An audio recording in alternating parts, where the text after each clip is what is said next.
Hi there, Perfecto here and welcome to my channel. I hope you're having a great day. For those new here, I am a professional guitarist. My ongoing career has already spanned over 30 years. If you Google the term Filipino guitarists, I am one of the top results, and from there you can learn all about me from my website, my Wikipedia page, and all my social media. In this video, I'll show you how to set up a cheap beginner guitar.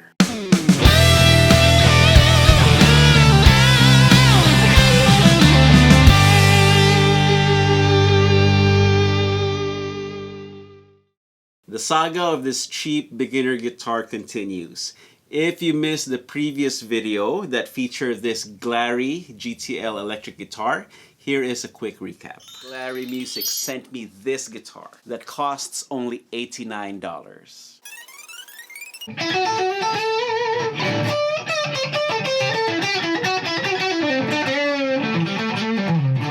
So in the next video, I will take this guitar and put it on the workbench. So in this video, I will be setting up this Glarry GTL so that it will play and sound the best that it can be.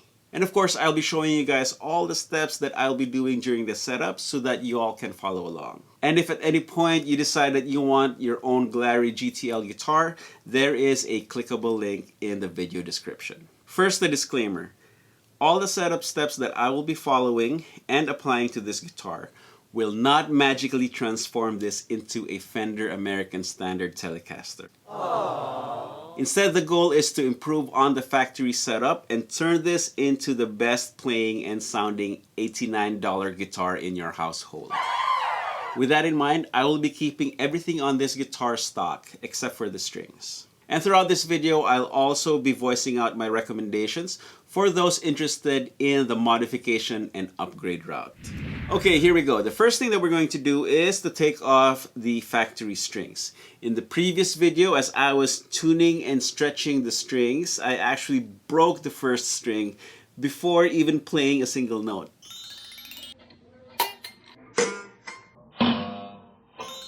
When you buy a cheap guitar, the first upgrade that you can do to it is to install a fresh set of high quality strings. Now for a guitar that only costs $89, every corner that can be cut during production will be cut, and that includes the strings. The factory strings serve their purpose so that the guitar is able to produce a sound during initial testing, but they're not meant to last and withstand typical playing conditions. I also had intonation problems with the stock strings.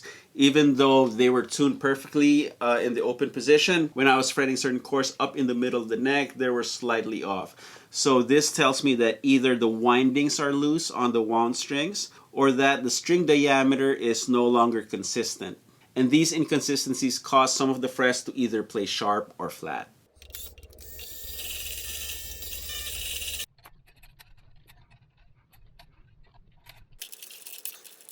Okay, now that the strings are off, I'll switch to my handheld so that I can give you some close-up shots of the guitar.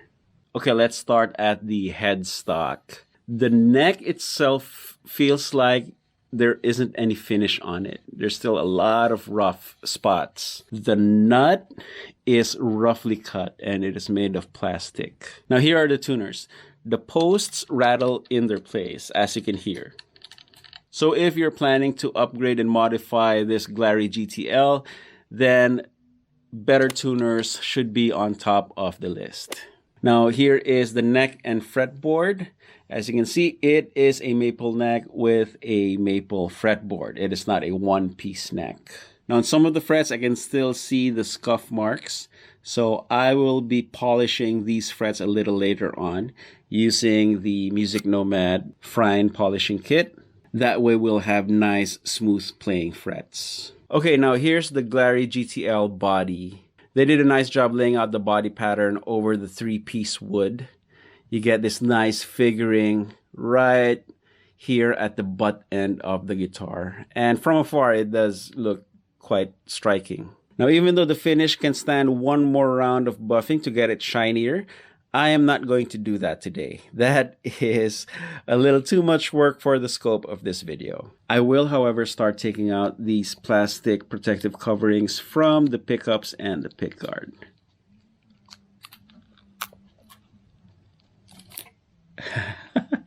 That's so satisfying. Before you peel off the pickguard's protective plastic, it's a good idea to unscrew the pickguard screws first. That way you won't have any plastic remnants stuck underneath the screw head.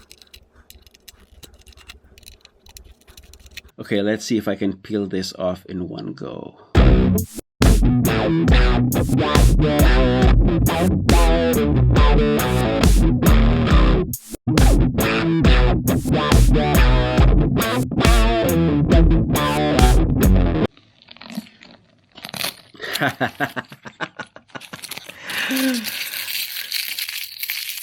Okay, since we already have the pickguard screws off, we might as well take a peek at what's underneath.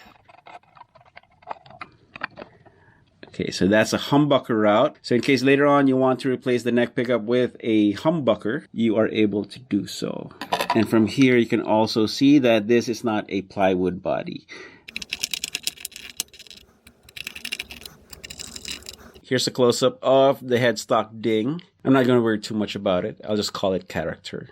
As I mentioned, this part has some rough spots. So what I'm going to do is I'm going to take this outside and sand the neck down with some 320 grit sandpaper and follow that up with some 000 steel wool. Try to get this as smooth as we can.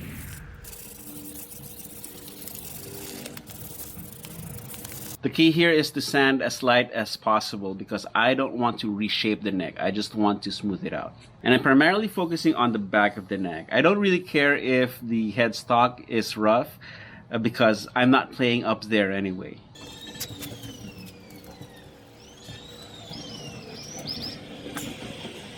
Okay, this feels so much better now. Smooth. Okay, I finished sanding down the back of the neck and it is now nice and smooth. So now I'm going to turn my attention to the guitar's nut. And as already mentioned, this nut is made of plastic and it looks like it was just rough cut, just enough for the strings to pass through. I would replace this with either a newly cut bone or graphite nut. But since I'm keeping this guitar stock except for new strings, I will clean up the nut and add a little bit of pencil graphite to the slots.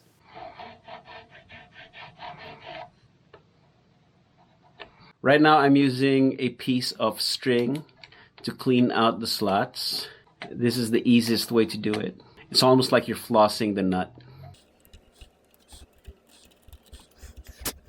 Okay, the nut is done, so on to the frets. So with the strings off, I can dress the fret ends, take care of any of the sharpies that I now feel now that the strings are off. And then I'm going to take the fine fret polishing kit and shine these frets up. Now before I forget, I will leave Amazon affiliate links to all the tools that I'm using in this video in case you want to get your own.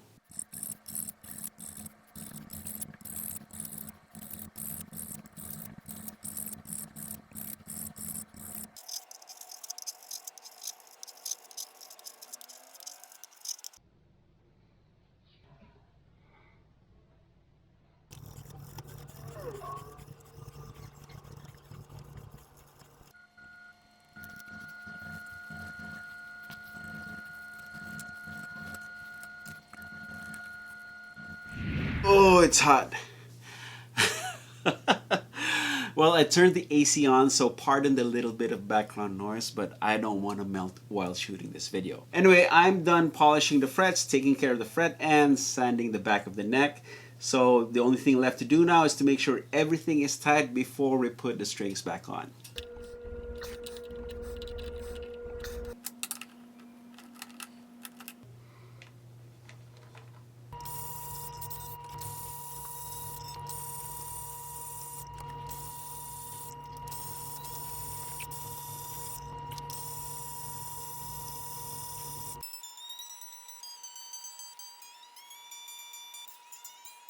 Okay, the strings are back on and I'm just going through the initial phase of stretching and retuning the strings. Right now I can tell right away that the neck feels so much better, so much smoother. And the frets as well. In the previous video, whenever I played a vibrato, there was a gritty, abrasive feel to the string.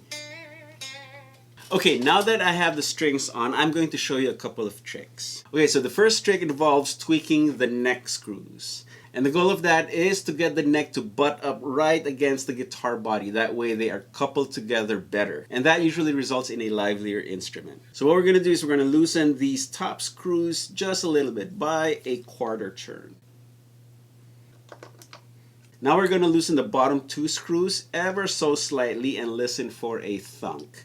And once you hear that, that means that the strings have pulled the neck straight right down against the bottom of the guitar body's neck cavity. There you go, that's one.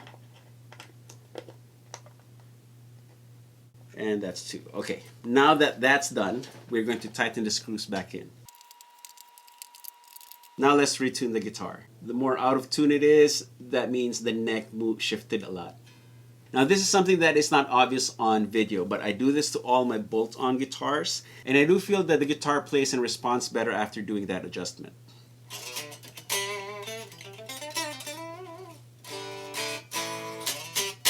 But don't take my word for it, just try it for yourself.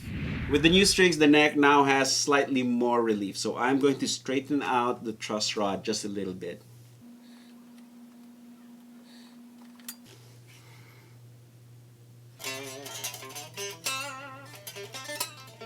Now, if you don't know how to adjust your truss rod, click on the card above to watch my truss rod adjustment lesson video. Also, with this new set of strings, I feel that the top three string action can go down just a little bit. And this bears repeating. If you want to adjust your string height or string action, you adjust it at the bridge saddles. And if you want to adjust the feel of the strings against the guitar neck, then you adjust the truss rod.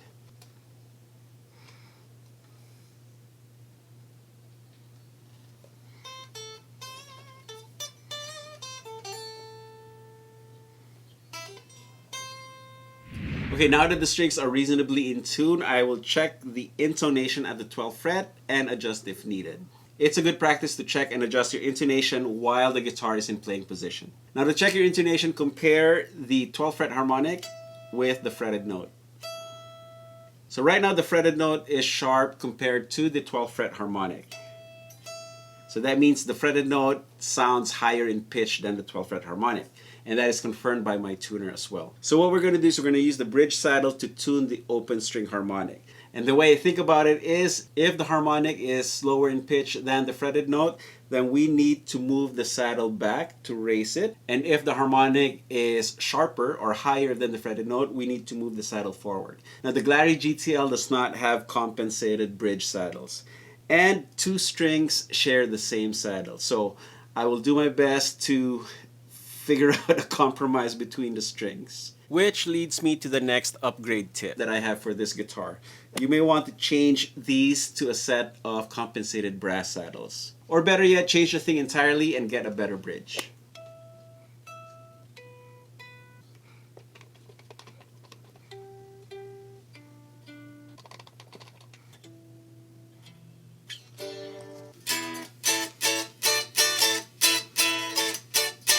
Okay, I'm gonna call that good. That's as close as I'll ever get.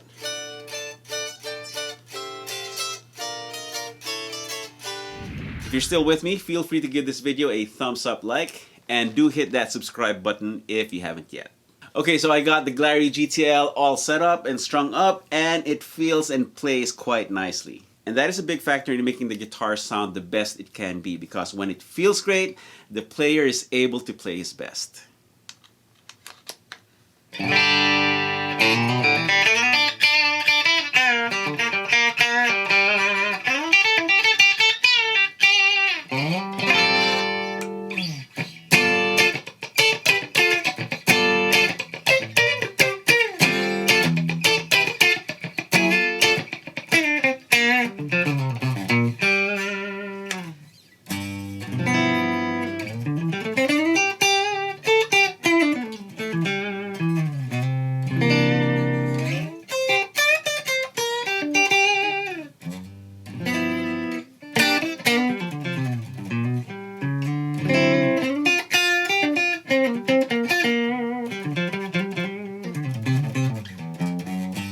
turning our attention to the pickups, I'm going to play around with the pickup heights to see if we can squeeze a little more out of them. So as it is from the factory, the bridge pickup sounds really thin and distant. And the neck pickup is much rounder sounding.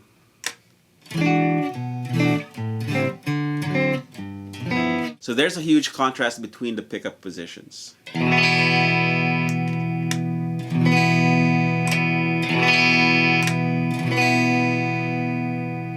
So what I'm going to do is raise the bridge pickup as close to the strings as I can get it to take advantage of proximity effect. Now, proximity effect in audio is the increase in bass frequencies when a sound conductor is moved closer to the sound source. So in guitar speak, the closer the pickup is to the strings, you'll get more low end and more output. Here's a before clip of the bridge pickup.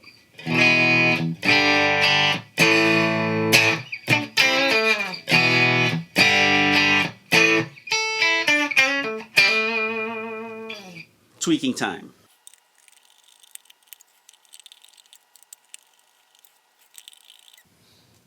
Now when tweaking your pickup heights, check for clearance by fretting the upper frets and playing the string. That way you ensure that the string does not snag on the pickup itself. So like right here, I raised the bass side a little too much. So when I play the upper frets, it is rubbing against the pickup bobbin. So I'm going to lower that.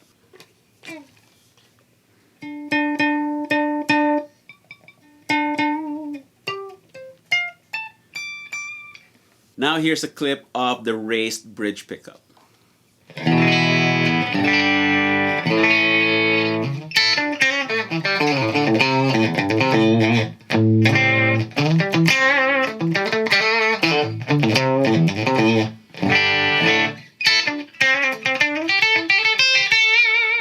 Okay, now that's better. The tone is still bright, but with a little more low end support.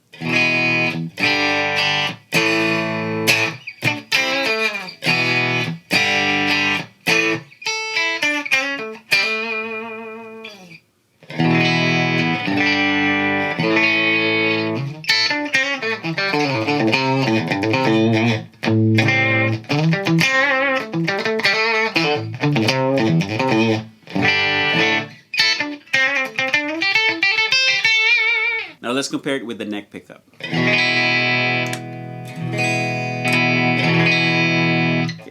I'm going to raise the neck pickup to even out the output balance.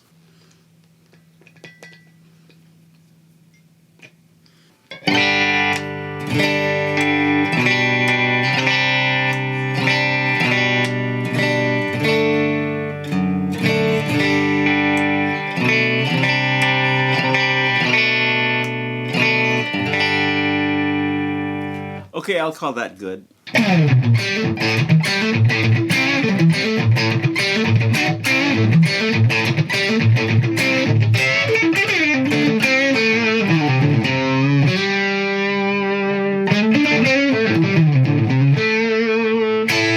Raising the pickups gave the GTL a little more output, so it drives the amp better. However, that doesn't solve the issue with microphonics.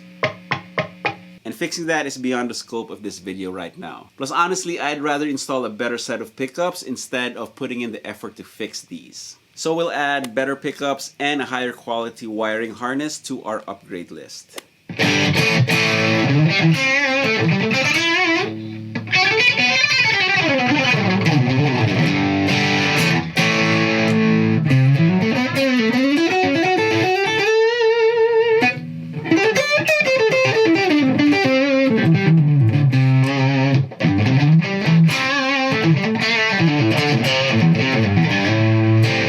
After all the setup tweaks and adjustments, this Glarry GTL is actually quite fun to play. In fact, I would even venture to say that this guitar is usable for gigs and recordings should a need arise for this particular guitar tone. I think I want to do another video and subject this $89 Glarry GTL to the ultimate test, shooting it out with my prized $3,500 Shabbat Lion Standard. I think that's going to be a fun video to find out just how big a difference there is between beginner guitars and boutique guitars. So make sure you hit that subscribe button and ring that bell. Okay, there you have it. That is how to set up a cheap beginner guitar, in this case the Glarry GTL, to play and sound the best that it can be. And if you want to buy your own Glarry GTL electric guitar, either to learn to play on or to learn to tinker on, make sure to check out the link in the video description. And as always, do all the good things that you beautiful people do. Give this video a thumbs up like, feel free to share it with your friends, and do subscribe if you haven't yet. I'm going to end this video jamming to the same backing track that I used in the previous Glarry GTL video. That way you can compare the difference between the stock factory setup and my current setup.